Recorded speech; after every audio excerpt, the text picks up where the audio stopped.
Hello friends, welcome to Upadhyay learning concept. दोस्तों, profit and loss का आज पार्ट 4 है। अगर आपने पिछले 3 पार्ट नहीं देखे हैं तो लिंक डिस्क्रिप्शन में दे रखा है, वहां से आप प्लेलिस्ट जाके देख लीजिए। और आज चौथे पार्ट को हम बिना देरी किए हुए शुरू करते हैं। उम्मीद करता हूं आपकी प्रिपरेशन बहुत ज़ोरों से चलती होगी। चलिए शुरू कर देते हैं बिना देरी किए हुए। पहला क्वेश्चन देखो, आज के जो क्वेश्चन बेस्ड होंगे, स्टार्टिंग में हम पहले उनको डिस्कस करेंगे कि 10 रुपये में 11 खरीदी, 11 रुपये में 10 बेची, 5 रुपये में 6 खरीदी, 6 रुपये में 5 बेची। इस तरीके के क्वेश्चन को हम डिस्कस करेंगे। ध्यान रखना है कि क्वेश्चन को रटना नहीं है, कंसेप्ट के साथ चलेंगे तो आपका कंसेप्ट भी क्लियर होगा और आपको दोबारा कभी पढ़ने की ज़रूरत नहीं पड़ती अगर आपके कंसेप्ट अच्छे हो जाते हैं। प्रैक्टिस आपको फिर स्पीड बढ़ाने के लिए चाहिए होती है, ठीक है।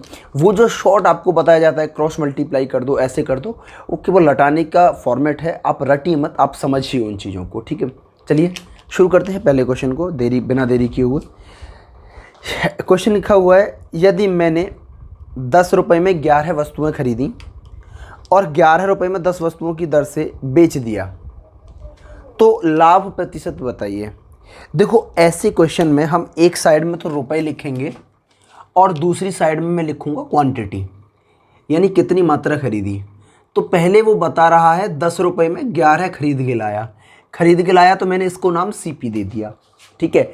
इसके बाद में वो कह रहा है कि 11 रुपये में 10 की दर से उन सभी को बेच देता है, ठीक है। तो लाभ प्रतिशत क्या है भाई? बहुत सिंपल है। सबसे पहले आपको ये कह रहा है कि जितनी वस्तुओं को लाया उन सभी की सभी वस्तुओं को आप बेच दो, ठीक है। तो क्या जितनी वस्तुएं आपने खरीदी थी आपने उतनी ही बेची हैं? नहीं ना। तो इसको सबसे पहले आप बराबर करो। बराबर करने के लिए आपको ये 10 का ऊपर और 11 का नीचे मल्टीप्लाई कर दो, तो अब क्वांटिटी मेरी बराबर हो गई। लेकिन क्वांटिटी, रुपए से क्वांटिटी का जो रेशियो है वो भी चेंज नहीं होना चाहिए। अगर आप 10 गुनी क्वांटिटी ज़्यादा ले रहे हो तो आपको पेमेंट भी 10 गुना ज़्यादा करना पड़ेगा। 10 के 11 थे, अब आप 110 खरीद रहे हो तो आपको 100 रुपये का पेमेंट करना होगा। इसके बाद में यहाँ आप 11 गुनी क्वांटिटी बेच रहे हो तो यहाँ भी 11 से मल्टीप्लाई करना होगा। ये आपका एसपी है। आपने देखा कि 100 रुपये में आपने 110 वस्तुएं खरीदी और 121 रुपये में 121 रुपये में उन सभी वस्तुओं को बेच दिया, तो आपको प्रॉफिट कितने रुपए का हुआ? प्रॉफिट हुआ 21 रुपये का। और आउट ऑफ कितना है? 100, क्योंकि प्रॉफिट जब तक कुछ कहा ना जाए तब तक हम सीपी पर ही कैलकुलेट करते हैं। 21 आउट ऑफ 100 इंटू 100%, आंसर आ गया 21%, क्योंकि 100 पर कोई भी वैल्यू अपने आप में परसेंट कहलाती है। 21% का प्रॉफिट हो गया। तो देखो बच्चों, यहाँ पे आपको जो क्रॉस मल्टीप्लिकेशन करने की बात कही जाती है कि आप क्रॉस मल्टीप्लाई कर लीजिए, इस वाले 10 का यहाँ कर दिया, इस वाले 11 का यहाँ कर दिया।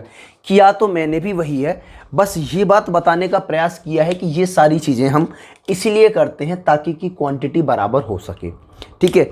उम्मीद करता हूँ पहला क्वेश्चन आपकी समझ में अच्छी तरीके से आ गया होगा। अगर आ गया है तो मैं इसे हटा देता हूँ। चलिए दूसरा क्वेश्चन देखिए, कितना शानदार है। एक व्यक्ति ने कुछ पेंसिलें 5 पेंसिल रुपए की दर से खरीदी और उन्हें 3 पेंसिल रुपए की दर से बेच दिया। यानी 1 रुपये में 5 पेंसिल खरीदी और 1 रुपये में 3 पेंसिल उसने बेच दी। तो अब आपसे कह रहा है कि 1 रुपये में, यहाँ रुपए लिखे हुए थे और यहाँ क्वांटिटी थी, 5 पेंसिल खरीदी और 1 रुपये में 3 की दर से उसने उन सभी को बेच दिया। अब क्वेश्चन के अकॉर्डिंग ये सीपी था और ये एसपी, ठीक है।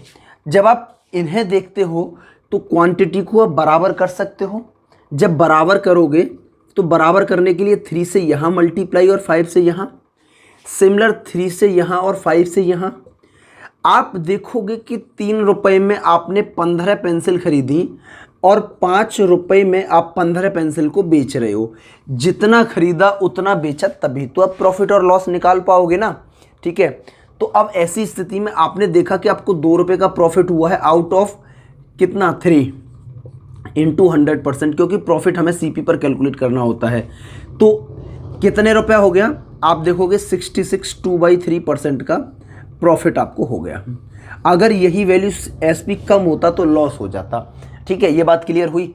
अच्छा, जब रुपए समान हो तो आप कुछ इस तरीके से भी तो कर सकते हो। देखो ये तो आपने नोट कर ही लिया होगा। क्वेश्चन कह रहा है, क्वेश्चन को समझिए, कुछ पेंसिल 5 पेंसिल रुपए की दर से यानी खरीदता है, तो आप ये कह सकते हो कि CP of 5 pencil equal to SP of 3 pencil. ऐसा क्यों कहा मैंने? यानी 5 पेंसिल का क्रय मूल्य बराबर 3 पेंसिल का विक्रय मूल्य। ऐसा क्यों कहा है, कारण समझो। 1 रुपए में वो 5 वस्तुएं खरीद रहा है और 1 रुपए में 3 वस्तुएं बेच रहा है। अब यहाँ रुपए बराबर हैं, तो आप ये मान सकते हो कि 5 वस्तुओं का क्रय मूल्य जो 1 रुपए के बराबर है, वही 3 वस्तुओं का विक्रय मूल्य 1 रुपए के बराबर है, आपस में बराबर हैं। वही मैंने किया है। तो आपको पता है कि CP अपॉन SP जब करोगे तो यहाँ तो 3 बचेगा, ठीक है, और यहाँ कितना आ जाएगा 5। प्रॉफिट हुआ 2 रुपए का आउट ऑफ 3, क्योंकि मैं प्रॉफिट CP पर कैलकुलेट कर रहा हूँ तो CP को नीचे रखूँगा। अगर SP पर कैलकुलेट कर रहा होता तो 5 को यहाँ रखता। ये बात पहले भी मैं कह चुका हूँ। इंटू 100% आपने लगाया तो 66 2/3% का प्रॉफिट हो जाएगा। 1/3 कितना होता है? 33 1/3% का होता है। तो 66 2/3 ये 2/3 कितने का हो जाएगा? 66 2/3% का हो जाएगा। उम्मीद करता हूँ नोट हो गया होगा और आपकी समझ में भी आ गया होगा। चलिए भाई आगे बढ़ लेते हैं क्वेश्चन को देखते हुए। देखो क्वेश्चन नंबर 3 क्या कह रहा है आपसे,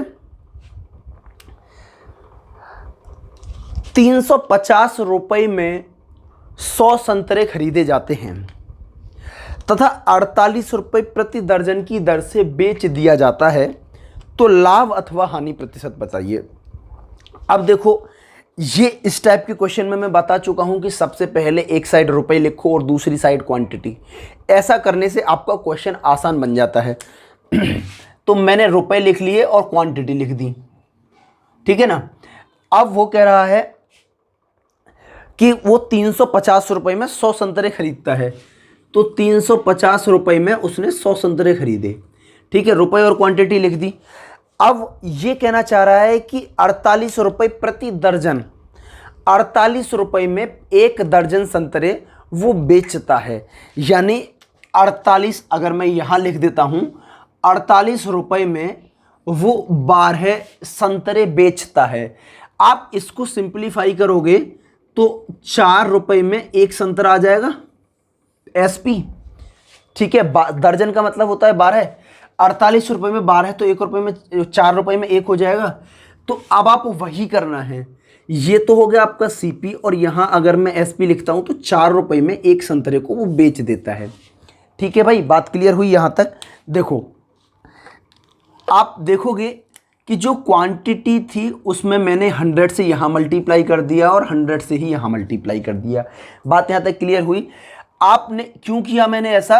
ताकि कि क्वांटिटी बराबर हो सके। ये सब काम हम क्वांटिटी बराबर करने के लिए करते हैं, ठीक है। ऐसा होने से ये भी 100 हो गए और ये भी 100 हो गए। अब 350 रुपये का मैं 100 क्वांटिटी खरीदी, यानी 100 संतरे खरीदे और 400 रुपये में वो 100 बेच दिए, तो प्रॉफिट कितने रुपए का हुआ? आप कहोगे 50 रुपये का। कितने पर? आउट ऑफ 350, क्योंकि C पर ही कैलकुलेट कर रहे हैं हम। अब आप इसे कैलकुलेट करोगे तो ये 1/7 आ गया, और 1/7 आपको पता है कि 14 2/7% के बराबर होता है। इतने रुपए का लाभ हो गया, यानी लाभ। चलो हिंदी में लिख देते हैं।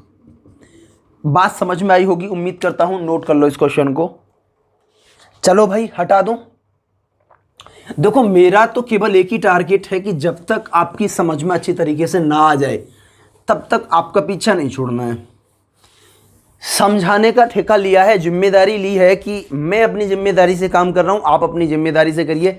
इस बात का दावा है कि आप बिल्कुल सीखेंगे और 100% सीखेंगे, पेपर निकालेंगे। क्वेश्चन कह रहा है 25 रुपये में 10 संतरे की दर से खरीदे गए और 25 रुपये में 9 संतरे की दर से उन्हें बेच दिया जाता है, तो लाभ प्रतिशत कितना होगा? अब आप इस बात को देखो, ये इतना सिंपल है कि पहले भी रुपए की बात हो रहा है, दूसरे भी रुपए की बात हो रहा है। जितनी क्वांटिटी पहले 25 रुपये में खरीदी है उतनी ही अब 25 रुपये में खरीदी है। इसका मतलब रुपए आपस में बराबर हैं। तो आप रुपए हटा करके ये कह सकते हो कि SP ऑफ 10 आर्टिकल, सॉरी 10 वस्तुएं खरीदी हैं तो CP ऑफ 10 और ये इक्वल टू हो जाएगा SP ऑफ 9 के। 10 वस्तुओं का विक्रय मूल्य 10 वस्तुओं का क्रय मूल्य 9 वस्तुओं के विक्रय मूल्य के बराबर है, ऐसा आप कर सकते हो। और जब आप ऐसा करोगे तो CP बटे SP जब आप निकालोगे तो ये आ जाएगा 9 बटे 10। आपको पता है कि 9 रुपये की किसी भी वस्तु को 10 रुपये में बेचा जा रहा है तो 1 रुपये का प्रॉफिट होगा, और वो 1 रुपये का प्रॉफिट हम CP पर कैलकुलेट करेंगे, क्योंकि हमसे SP की बात ही नहीं हो रही है। इंटू 9 डिवाइड बाई 9 इंटू 100%, और आप आंसर निकालोगे तो 11/9% आपका आंसर आ जाएगा। ये इतना प्रॉफिट हुआ है। अदरवाइज आप उस दूसरे वाले तरीके से भी करना चाहोगे, अगर पैसे अलग अलग होते हैं तो फिर हमें वही तरीका फॉलो करना होता है, लेकिन पैसे सेम हैं तो आसानी से हम इसे कर सकते हैं। देखो इसमें हम और क्या कर सकते हैं, वो जो पहले वाला तरीका था कि रुपए लिखे और क्वांटिटी लिखी। 25 रुपये में 10 खरीदे, 25 रुपये में 9 बेच दिए, ये CP हो गया और ये SP हो गया। According to question quantity should be same, यानी क्वांटिटी बराबर होनी चाहिए। तो आपने 10 से यहाँ मल्टीप्लाई और 9 से यहाँ किया। जब 9 से यहाँ किया तो 9 से यहाँ भी होगा और 10 से यहाँ भी होगा। तो ये 225 रुपये में उसने 90 खरीदे होंगे और 250 रुपये में 90 बेच दिए। तो प्रॉफिट कितने रुपए का हुआ? आप कहोगे कि 25 रुपये का प्रॉफिट हो रहा है। कितने पर? CP पर, 225 पर, इंटू 100%। 25 निम्मा 225, 1/9 को हम आपसे डिस्कस कर चुके हैं, 11/9% के बराबर होता है। और ये SP ज़्यादा है तो ये प्रॉफिट हो जाएगा। ठीक है भाई, इसे नोट कर लो। तो ये उम्मीद करता हूँ नोट हो गया होगा। चलो इसके बाद और एक दो शानदार से प्रश्न देखते हैं इसी तरीके के। ठीक है, हटा दो इसे। ठीक है, वीडियो पॉज करके और आप स्क्रीनशॉट ले लिया करो जब आपको लगा करे कि ये नहीं हो पा रहा है इतनी जल्दी नोट। अब देखो मैं आपका टाइम नहीं किल करना चाहता। चलो भाई देखो, क्वेश्चन कह रहा है कि कृष्णन ने कुछ वस्तुएं 10 रुपये प्रति वस्तु की दर से खरीदी। 10 रुपये प्रति वस्तु की दर से खरीदे, यानी रुपए और क्वांटिटी। 10 रुपये में एक वस्तुएं खरीदी, ऐसा वो बोल रहा है। और इतनी ही क्वांटिटी उसने 14 रुपये प्रति वस्तु के हिसाब से खरीदी। तो 14 रुपये में एक, जब एक यहां खरीदा है तो एक ही ये खरीदा होगा। बराबर बराबर हो गया। क्वेश्चन के अकॉर्डिंग दोनों क्वांटिटी बराबर थी, जो मेरे यहां बराबर लिखी हुई हैं, तो मुझे कुछ नहीं करना। जब आप यहां चेक करोगे कि आपने फर्स्ट क्वांटिटी और सेकंड क्वांटिटी पर कितना कितना निवेश किया, तो आपको पता चलेगा कि 10 रुपये पहली में लगाए और 14 दूसरे में, तो 24 रुपये लगाए। क्वांटिटी आ गई 2। याद रखें, ये बात याद रखें कि यहाँ क्वांटिटी सेम बोला है तो इस वजह से, और सेम आ भी रही है, इस वजह से ये मैंने लिखा है। ठीक है, अच्छा ये क्या है? 24 रुपये में 2 क्वांटिटी हैं, तो आप इसे सिंप्लीफाई करके ये भी लिख सकते हो, कोई फर्क नहीं पड़ता। सिंप्लीफाई करके इसे ये लिख दो कि 1 और 12 रुपये की एक क्वांटिटी मिल रही है। अब वो कह रहा है कि 13 रुपये प्रति वस्तु की दर से बेचा जाए। ध्यान से समझना, ये तो हो गया आपका CP। 13 रुपये प्रति वस्तु की दर से बेचा जाए। अगर आप यहाँ 2 लिखते तो फिर यहाँ आपको 2 से मल्टीप्लाई करना पड़ता, इधर भी 200 रुपये मल्टीप्लाई करना पड़ता। 2 रुपये का प्रॉफिट होता 24 पर और 1 रुपये का होगा 12 पे, तो बात बराबर ही है। ठीक है, क्वांटिटी इक्वल है, जो खरीदी जा रही है वही बेची जा रही है, तो कुछ छेड़ा नहीं करना है। इसमें आप देखोगे कि 1 रुपये का आपको प्रॉफिट हो रहा है आउट ऑफ 12 इंटू 100%, और 1/12 होता है 8, 1/3%। और ये SP ज़्यादा है, तो आप कह सकते हो कि ये क्या हो जाएगा हमारा प्रॉफिट। आप हमेशा इस बात पे फोकस जरूर करें कि वो क्वांटिटी मिक्स करवा रहा है, पहली और दूसरी क्वांटिटी मिलाकर के CP आया है। ठीक है, और ये रुपए से क्वांटिटी का रेशियो है, तो घबराए नहीं। ठीक है, अब 12 का 1 और 13 का 1 आपने सॉल्व कर लिया, आपका आंसर आ गया। चलिए भाई, उम्मीद करता हूं ये क्वेश्चन आपने नोट कर लिया होगा। नहीं किया होगा तो वीडियो पॉज करके नोट कर लेना। आगे वाले क्वेश्चन को देखो। क्वेश्चन कह रहा है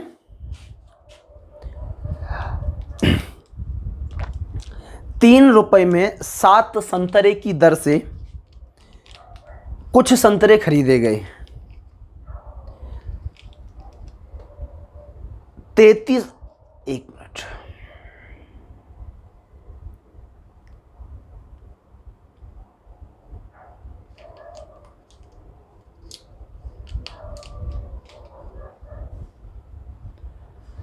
देखो क्वेश्चन कह रहा है 3 रुपए में 7 संतरे की दर से कुछ संतरे खरीदे गए। ठीक है, अब देखो इसको मैं एक थोड़ा सा बेसिक लेके चलता हूं आपके सामने, तो आपको पता चल जाएगा कि 3 रुपए में 7 संतरे खरीदे गए हैं। 3 रुपए में 7 संतरे खरीदे गए हैं, 7 ऑरेंज। अच्छा, एक ऑरेंज की कीमत क्या होगी? एक ऑरेंज की जो कीमत हो जाएगी, एक ऑरेंज की कीमत निकाल रहे हो तो 3/7 करोगे, और 1 रुपए में कितने आ रहे हैं तो यहां से डिवाइड करोगे। देखो बड़ा सिंपल होता है, जो वैल्यू आपको 1 बनानी है आप उससे डिवाइड कर दो।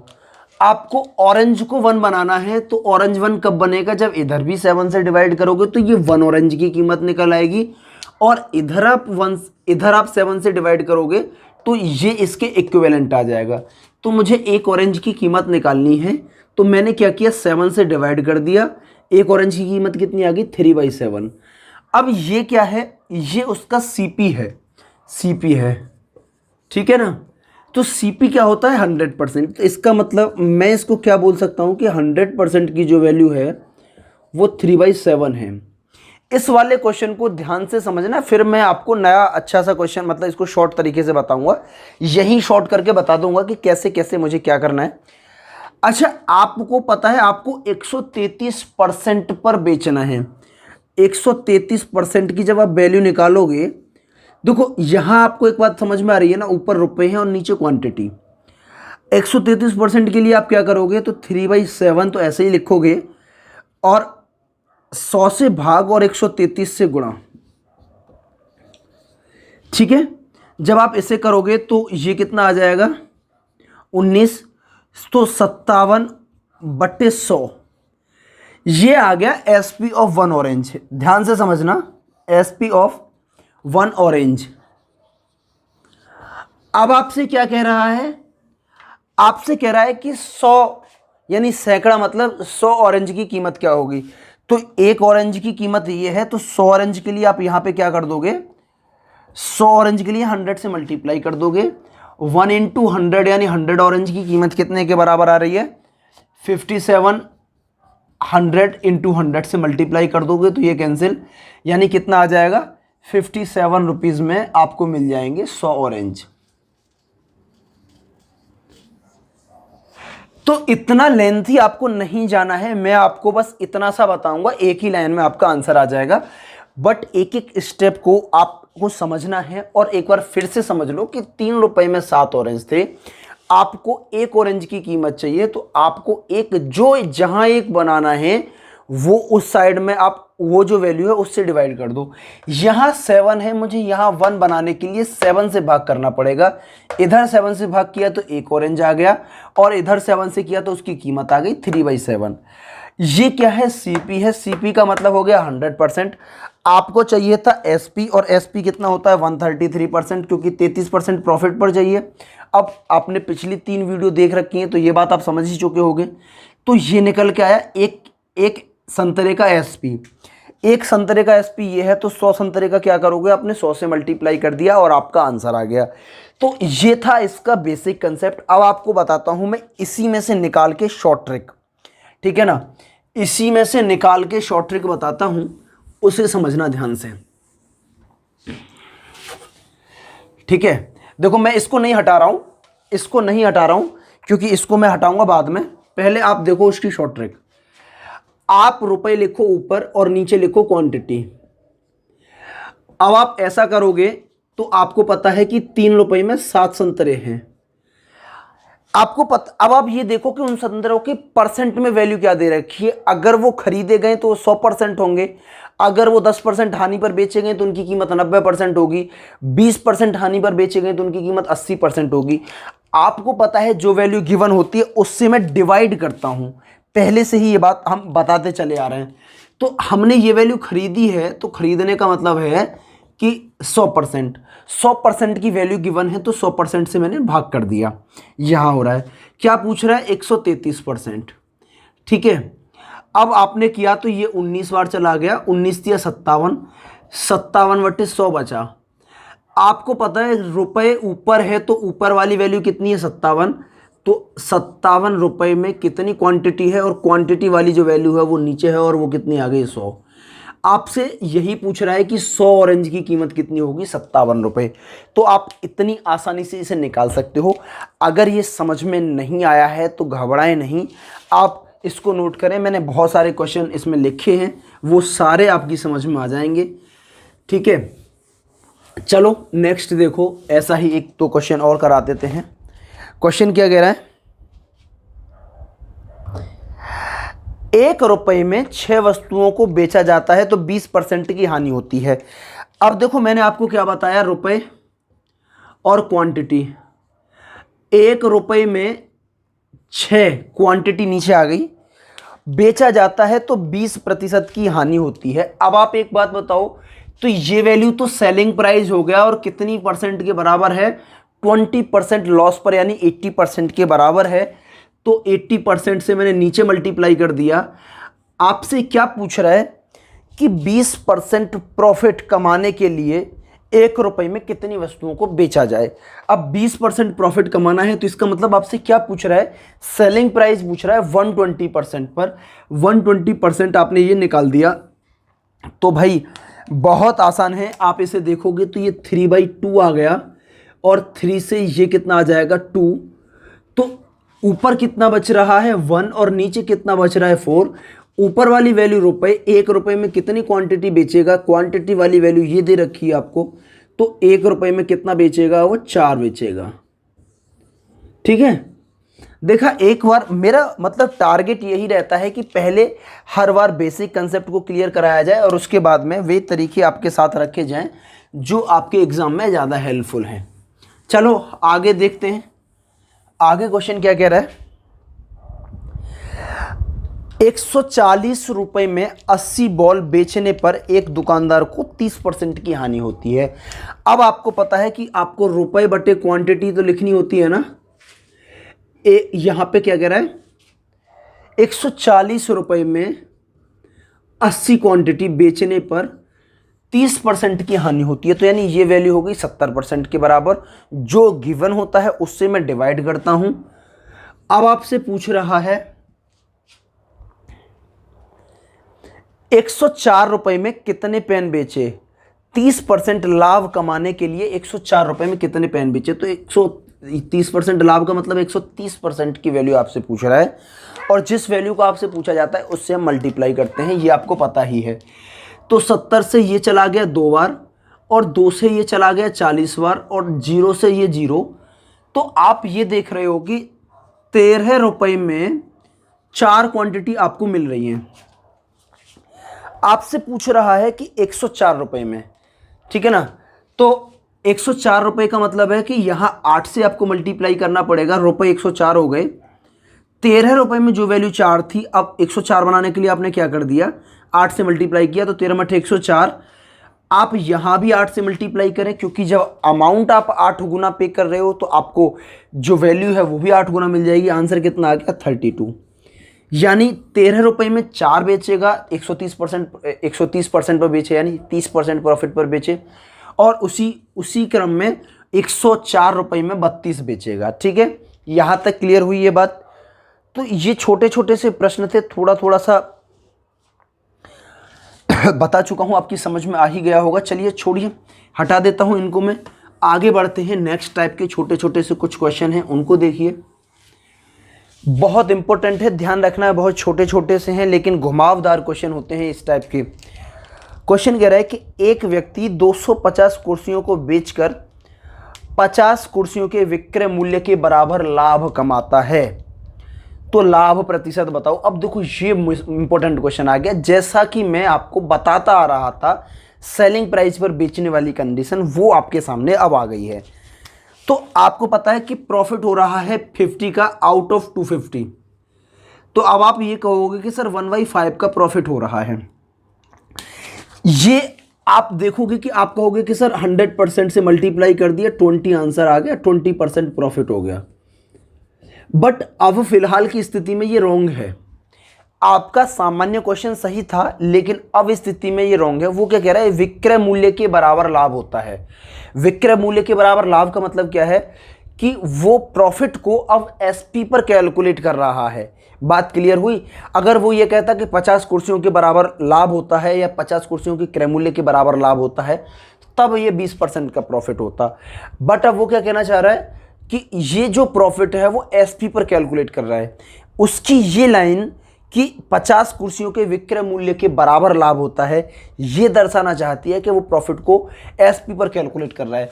तो अब मैं यहां से इसे ना देख के, अब आप इसे देखिए, 1/5 बेस वैल्यू, यानी इस बार वो ऑपरेशन एसपी पर कर रहा है, तो कुछ नहीं करना, इसे एसपी मान लेना है। और इससे आपको प्रॉफिट गिवन है तो प्रॉफिट मान लेना है। सीपी कितना हो जाएगा, 4 रुपीज। भाई किसी वस्तु को 5 रुपए में बेचने पर 1 रुपए का प्रॉफिट होता है, तो उसका क्रय मूल्य 4 रुपए होगा। तो अब आप प्रॉफिट परसेंट की जब बात करोगे तो प्रॉफिट परसेंट देखोगे कि 1 रुपए का प्रॉफिट है आउट ऑफ 4, ठीक है, इनटू 100%। और जब आप इसे देखोगे तो प्रॉफिट हो जाएगा 25%। यानी ये तो है आपका एक्चुअल प्रॉफिट और ये है प्रॉफिट ऑन एसपी, ठीक है। तो इस तरीके के क्वेश्चन भी आपके एग्जाम में बन जाते हैं।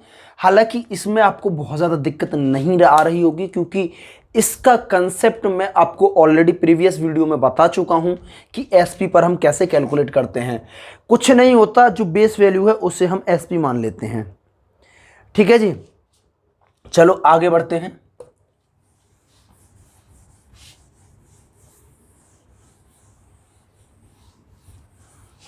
देखो नेक्स्ट क्वेश्चन क्या कह रहा है, यदि 1 रुपए में 4 की दर से केले खरीदे जाएं तो 1 रुपए में कितने केले बेचे जाएं कि 33 सही 1/3% का लाभ हो। यानी पहले जैसे क्वेश्चन की बराबर हो गया। अब आपको पता है कि रुपए और क्वांटिटी हम ऐसे लिख रहे थे, 1 रुपए में कितने केले की बात कर रहा है, 4 की दर से केले खरीदे जाते हैं। खरीदे जाते हैं इसका मतलब 100% की बात है, तो यहाँ 100% हो गया। और बेचे जा रहा है यानी कितना, 33 1/3% के प्रॉफिट की बात कर रहा है। तो आपको ये पता है कि 133 सही 1/3। अब ये मैंने एग्जैक्ट में, अगर आप इसको देखो तो ये 100% से डिवाइड करके ये सीपी दे रखा है ना, इस सीपी का 133 सही 1/3% आपको निकालना है। इसका मतलब क्या है कि 100% तो कोई भी वैल्यू अपने आप में होती है और 33 1/3% उसका प्रॉफिट है, यही तो मतलब था। और 33 1/3% का मतलब मैं आपको ऑलरेडी डिस्कस कर चुका हूँ, 1/3। तो आप इसके जगह पर आप क्या लिख सकते हो, 4/3 भी कर सकते हो, क्योंकि 100% की जगह 1। तो आप इसी को 1/4 और 4/3 से मल्टीप्लाई कर दोगे तो वही वैल्यू निकल आएगी जो आप चाहते हो, 133/100 करके, ठीक है। तो 4 से 4 कैंसिल। आपको पता है कि ऊपर रुपए और नीचे क्वांटिटी होती है, तो 1 रुपए में कितना मिला भाई, 1 रुपए में 3 क्वांटिटी आपको मिल जाएगी, नोट कर लो, ठीक है। चलो आगे बढ़ लेते हैं भाई। ये समझ में आ गया होगा, फ्रैक्शन वाली वैल्यू थी, इस वजह से मैंने इसको आपको सामने रखा ताकि कि आपको दिक्कत ना आए। देखो नेक्स्ट क्वेश्चन आपसे क्या कह रहा है, एक व्यक्ति 12 रुपए में 12 वस्तुएं खरीदता है और उन्हें 1.25 प्रति वस्तु की दर से बेच देता है, तो लाभ प्रतिशत क्या है। भाई सीधी सी बात है कि 12 रुपए में 12 तो 1 रुपए में 1 और 1 रुपए में 1 तो 100 रुपए में 100। ध्यान से समझना, 1 रुपए में 1 तो 100 रुपए में 100, क्योंकि अब वो क्या कह रहा है कि 1.25 रुपए में प्रति वस्तु को बेच देता है।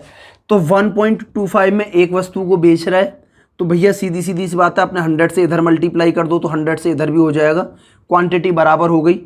आप देख रहे हो कि 100 रुपये की वस्तु को 125 रुपये में बेच रहा है, 25% का प्रॉफिट हो गया, ख़त्म कहानी।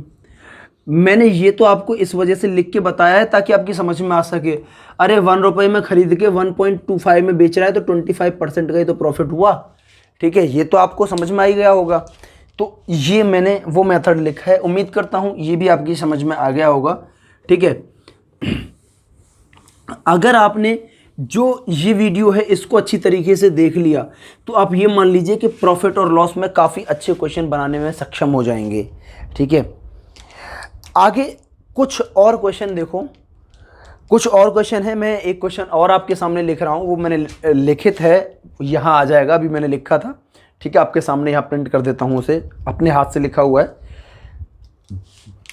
क्वेश्चन कह रहा है कि एक दुकानदार 5400 रुपये में कुछ वस्तुएं खरीदता है, वह 2/3 बार, अब देखो क्या है ना, मैंने मान लिया कुछ वस्तुएं खरीदता है, तो मैंने मान लिया कि 1 रुपये में एक वस्तु आती है, ठीक है ना। तो इसका मतलब क्या है कि 5400 रुपये में कितनी वस्तुएं आ जाएंगी, 5400 रुपये में 5400 वस्तुएं ही आ जाएंगी, ठीक है। तो अब रुपए और ये मैंने इस प्रकार मान लिए हैं कि ताकि आपको कैलकुलेशन आपकी ना गड़बड़ाए। अच्छा, वो कह रहा है कि 5400 रुपये में कुछ वस्तुएं खरीदता है, वो 2/3 भाग माल को 2/3 भाग माल को 5% प्रॉफिट पर बेचता है। शेष भाग को वो कितने प्रतिशत प्रॉफिट और लॉस पर बेचे कि उसे कुल लेन देन पर 13% का लाभ हो। तो यानी 5400 रुपये के आर्टिकल पर वो 13% का लाभ चाहता है, तो 13% का लाभ आप क्या करोगे, 113% निकाल दोगे तो आपको मिलेगा, उसने 5400 रुपये निवेश किए और 113% निकाला तो 6102 रुपये उसका एसपी आ गया, ठीक है। अच्छा, इतना रुपया उसे मिल जाएगा, 5400 निवेश किया तो 6102 मिला, क्योंकि ओवरऑल पर 13% का प्रॉफिट हो रहा है। पहले बेसिक बता रहा हूं, फिर इसका शॉर्टकट बताऊंगा। आप ये बात तो समझ ही चुके होंगे कि पहले बेसिक बताता हूं, जहां आपको लगता है कि ये लेंथी है, ठीक है, तो वो लेंथी नहीं है, आपको समझाने का एक प्रयास है, उसके बाद में फिर मैं शॉर्टकट पे जाता हूं सीधे। अच्छा, वो कह रहा है इसका 2/3, तो भाई 5400 का 2/3 मतलब 3600, इसको उसने 5% प्रॉफिट पर बेचा है, ठीक है। तो 5% प्रॉफिट का मतलब ये हो गया कि उसने इन वस्तुओं को 3600 100 का किया तो, और 36 का 5 में किया तो 180, तो ये आपका हो जाएगा 3780 रुपये, ठीक है। 36 यानी आपने 3600 रुपये जो निवेश किए उनसे आपको मिला 3780 रुपये। तो अब आप एक बात बताइए, आपका सामान कितने रुपए का बच गया, 1/3 यानी 1800 का सामान बच गया। जब आप यहाँ देखोगे तो आपको कितना बचा, 10 में से 8 गया तो 2, और यहाँ 10 में से 7 गया तो 3, और 5 में से 3 गया तो 2, 2322 रुपये का सामान आपका बेचा गया है। और वो कौन सा सामान था, 1800 रुपये का सामान आपने 2322 रुपये में बेचा है। इसका मतलब आपको 522 रुपये का प्रॉफिट हो रहा है आउट ऑफ 1800 इंटू 100%, और आप इसे देखोगे तो 29% प्रॉफिट आपका आ जाएगा, ठीक है। ये देखने में तो छोटा लग रहा है, बट अगर आपको कैलकुलेशन में दिक्कत है तो फिर तो ये बहुत लेंथी है। और ये तो 5400 एग्जैक्ट डिविजिबल था, अगर नहीं होता तब हम क्या करते, बात समझ रहे हो ना। मैं एक बार फिर से आपको इस क्वेश्चन को समझाता हूँ। देखो, बेसिक पे मैं फोकस करता हूँ क्योंकि मेरा मानना ये रहता है कि बेसिक आपको आना चाहिए, आप चाहे किसी भी स्थिति में हैं। एग्ज़ाम निकालना अलग बात है और इनके बारे में जानना थोड़ा सा एक अलग पॉइंट हो जाता है, ये जानना ज़रूरी होता है। देखो, 1 रुपये में एक आर्टिकल खरीद रहा है मान लिया, तो 5400 रुपये में 5400 आर्टिकल हो जाएंगे। अब आप एक बात देखो कि 5400 आर्टिकल को, यानी वो कह रहा है, लास्ट वाली लाइन को पढ़ो कि ओवरऑल पर उसे 13% का प्रॉफिट होता है। यानी 5400 का 113% निकाल दो, जो 6102 रुपये आ गया। इसका मतलब है कि उसने 5400 रुपये लगा करके 6102 रुपये बना लिए उनके। तो इसमें से इसे घटा दोगे तो उसका प्रॉफिट निकल आएगा, लेकिन मुझे उसकी कोई ज़रूरत नहीं है। अच्छा, इसमें वो कह रहा है कि ही सोल्ड 2/3 पार्ट आर्टिकल, यानी वह 2/3 भाग माल को 5% लाभ पर बेचता है। 5400 रुपये के 5400 थे, इसका मैंने 2/3 कर दिया तो 3600 रुपये के 3600 आर्टिकल हो गए, जो उसने 5% प्रॉफिट पर बेचे हैं। 5% प्रॉफिट का मतलब है कि 105% पर उन्हें बेचा है। तो 3600 का 105% मैंने निकाला। अब 105% निकाला तो मैंने 3600 का पहले 100 में गुणा कर दिया और फिर 5 में कर दिया, तो ये आ गया 3780 रुपये। यानी जहां उसने 3600 रुपये का निवेश किया था, तो इन 3600 रुपये के निवेश से उसे 3780 रुपये मिले। अब आप ये देखोगे कि बचा हुआ कितने रुपए बचे हैं, 2322 रुपये बचे हैं। ये किससे कमाए होंगे? यहाँ 5400 में से 3600 खर्च हो गए, 1800 रुपये बचे हैं। इन 1800 रुपये के उन्होंने 2322 रुपये कमाए। बात यहाँ तक क्लियर हुई? तो प्रॉफिट कितने रुपए का हुआ? 522 रुपये का। कितने पर? 1800 पर इंटू 100%, तो प्रॉफिट परसेंट हो गया 29%। तो ये था आपका बेसिक, बट इतना करने की कोई ज़रूरत नहीं है। जब आप इन्हें देखोगे तो इसको आप पाओगे कि ये तो बहुत आसान है। ठीक है, अब आपको रुपए से कोई लेना देना है ही नहीं। देखो मैं समझाता हूं आपको। ही सोल्ड 2/3 पार्ट आर्टिकल, मैंने बताया था, यानी कहने का मतलब है 2 पार्ट आउट ऑफ 3। 2/3 का मतलब क्या होता है, ये आपको ऑलरेडी डिस्कस कर चुका हूं परसेंटेज के दौरान। ठीक है, तो आप इसको मानोगे 2 पार्ट आउट ऑफ 3। यानी अगर आपके पास टोटल 3 पार्ट थे, तो ये जो नीचे वाली वैल्यू थी बेस वैल्यू, इस बार ये हो गई टोटल पार्ट। ठीक है, अब इसमें से उसने 2 भाग बेच दिए, 1 भाग बचा। टोटल मिलाकर के 3 पार्ट थे।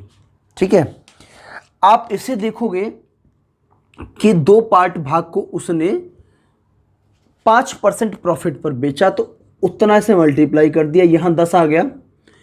और ये 3 पार्ट टोटल थे, इस पर उसने 13% का प्रॉफिट कमाया है, तो यहां आपने 13 से मल्टीप्लाई कर दिया, तो ये 39 आ गया।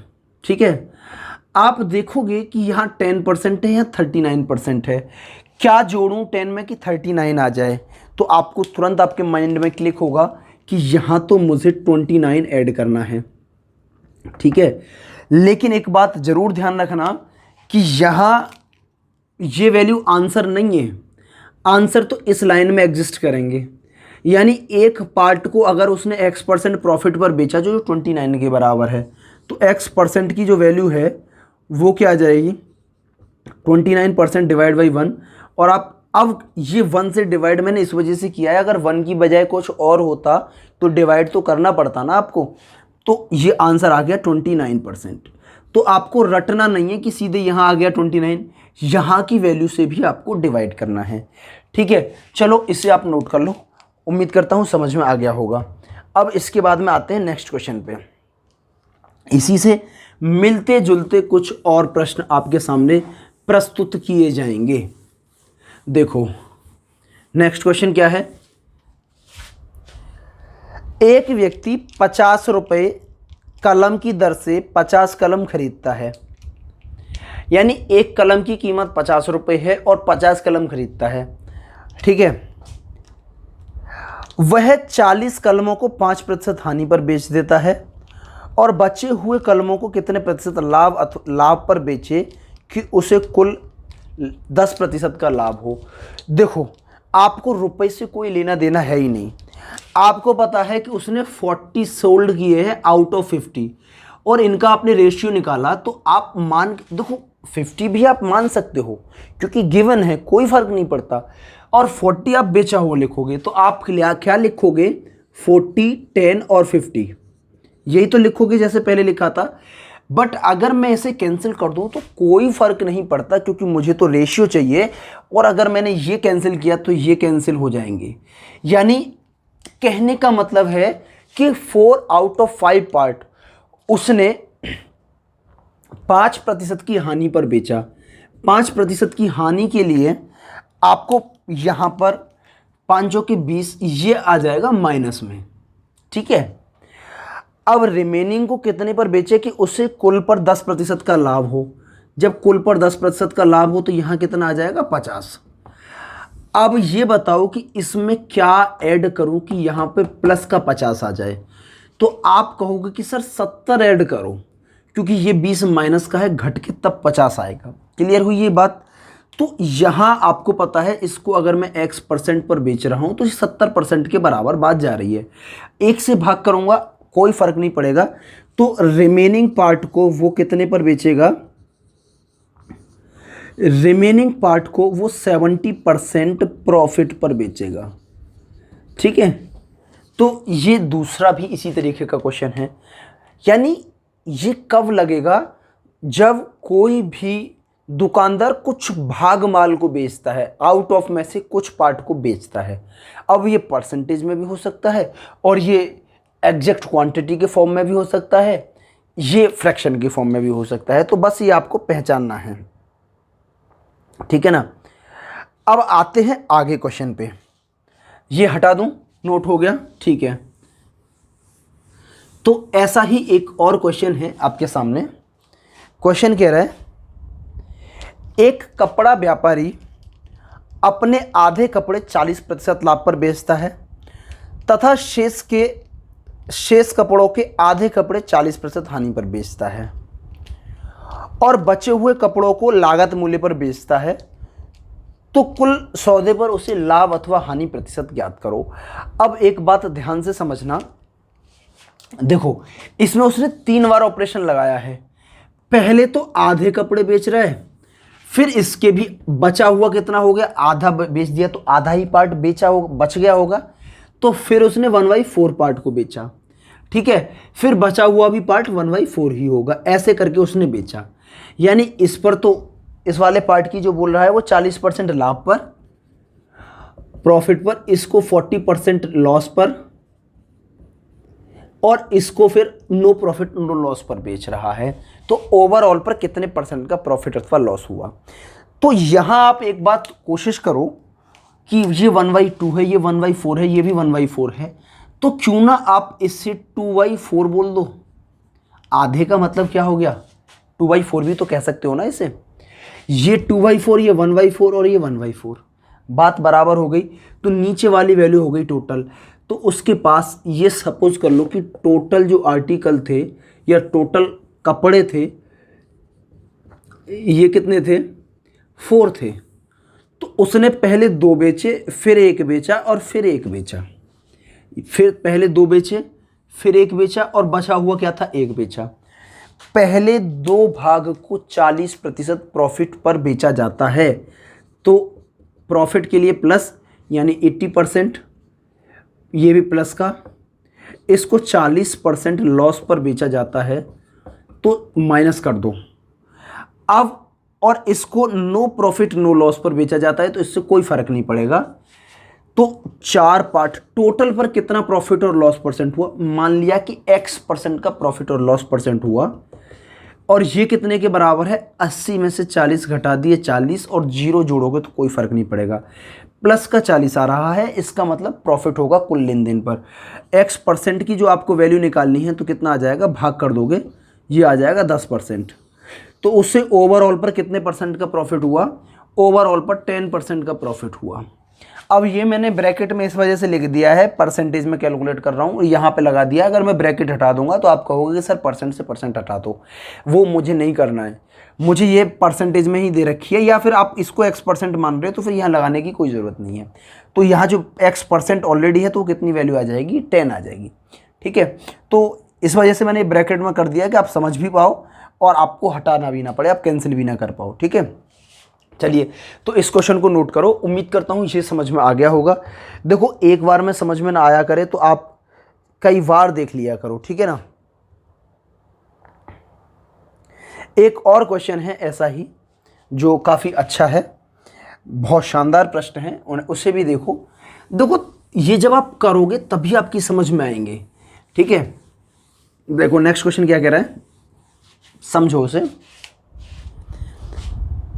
12 रुपये प्रति कलम की दर से एक व्यक्ति ने 150 कलम खरीदे। ठीक है, उसमें से उसने 50 कलम को 10% लाभ पर बेच दिया। पूरे सौदे पर 15% लाभ कमाने के लिए बचे हुए कलमों को वो कितनी कीमत पर बेचेगा। अब वही कहना चाह रहा है कि 150 में से उसने 50 बेच दिया आउट ऑफ 150। तो आप देखोगे कि 1/3 का रेशियो बन रहा है। या तो आप ये लिखोगे कि 50, 100 और 150, या फिर इसको कैलकुलेट करने के लिए क्यों अपने जान जोखिम में डालो। हालांकि कुछ नहीं है, बहुत सिंपल है, इसको तो कर ही पाओगे, लेकिन फिर भी अगर हमारे पास सिंपलेस्ट फॉर्म है तो उससे यूज करो ना। अगर आपके पास 3 पेन थे तो आपने 1 बेचा, 2 बच गया और टोटल मिलाकर के 3 था। ठीक है, वो कह रहा है कि पहले पर उसने 10% का गेन होता है 50 पेन पर। 50 मतलब 1 पार्ट पर, तो 50%, ये 10% का गेन हो गया, तो ये 10% के बराबर आ गया। इसका पूछ रहा है तो, और टोटल पर वो 15% का गेन चाहता है, तो 45% यहाँ आ गया, तो यहाँ पे कितना आया होगा 35%। अब आप इसे देखोगे तो यहाँ पर वैल्यू x% की आएगी। अब तक तो ये आंसर आ जा रहा था सीधे, क्योंकि यहाँ 1 वैल्यू थी, लेकिन ये 2 है, तो जो रिमेनिंग पार्ट पर प्रॉफिट होगा, मैं लिख देता हूं प्रॉफिट ऑन रिमेनिंग पार्ट। तो यानी 2 पार्ट पर कितना है, ये आ रहा है 35%, तो और 1 पार्ट पर कितना आ जाएगा, यानी आप निकाल पाओगे रिमेनिंग पार्ट पे, तो 2 से भाग कर दो सीधे सीधे, तो 35 डिवाइड बाई 2 बराबर कितना आ गया 17.5% का प्रॉफिट। समझ में आई ना ये बात। तो कितने आसान क्वेश्चन थे अगर आपने इनको अच्छी तरीके से समझने का प्रयास किया। ठीक है, चलो भाई, आज की फिर सेशन में इतना ही रखते हैं। उम्मीद करता हूँ सेशन आपको पसंद आया होगा, तो वीडियो को लाइक कर दें, चैनल को सब्सक्राइब कर लें अगर आप पहली बार जुड़ रहे हैं तो, और अगर लगता है कि ये सेशन आपके लिए हेल्पफुल है तो आप अपने फ्रेंडों के साथ भी शेयर करें। ठीक है, चलिए, थैंक यू।